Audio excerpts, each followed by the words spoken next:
तर भावांनो मी आज आलतो कॉलेजला आणि आमच्या कॉलेजचा आशिक बघा काय म्हणालता, मुझसे प्यार करती है या नहीं करती है। आणि ह्यो बघा व्हिडिओ करायला म्हणून लपालता आणि त्यानंतर कॉलेजचं 4 चक्कर मारून मी नाना बरोबर घरी चाललेलो आणि ही टोपी नानाच्या आणि मी मिरवालतो घालून. आणि त्यानंतर बघा लोक पोरींसोबत चालतेले व्हिडिओ करतात आणि मी पोरांसोबत. त्यानंतर बघा घरला आलो. घरला आल्यावर बसून बोर व्हालतं म्हणून मोबाईल बघत बसलो. बघता बघता तेजाबाईची आयडिया आली आणि तेजाबाई नंतर एसके ब्लॉगरची 1000 होणार होती. पण हे काय 1000 झाले.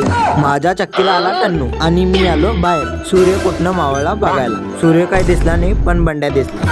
1000 कंप्लीट म्हणून एसकेला घरला बोललो. एसकेला हॅपी अॅनिव्हर्सरी म्हणले म्हणजे 1K सेलिब्रेशन केलं आणि त्याला घेऊन गेलं हनुमान काठी खेळायला. आणि बॉलचा चेप काढताना एसके बघा कसं हे करायलाय. त्यानंतर बघा घरला आलो. घरला आल्यावर ट्रान्सपरंट कव्हरसाठी स्केच काढायचं होतं आणि स्केच म्हणून बुके ठरवलेला मी, पण बुके सॅटिस्फाईन लागला नाही म्हणून फाडून टाकलो. आणि कव्हरसाठी कोणतं स्केच काढले हे बघण्यासाठी फॉलो करा. सफल आयुष्य 100%.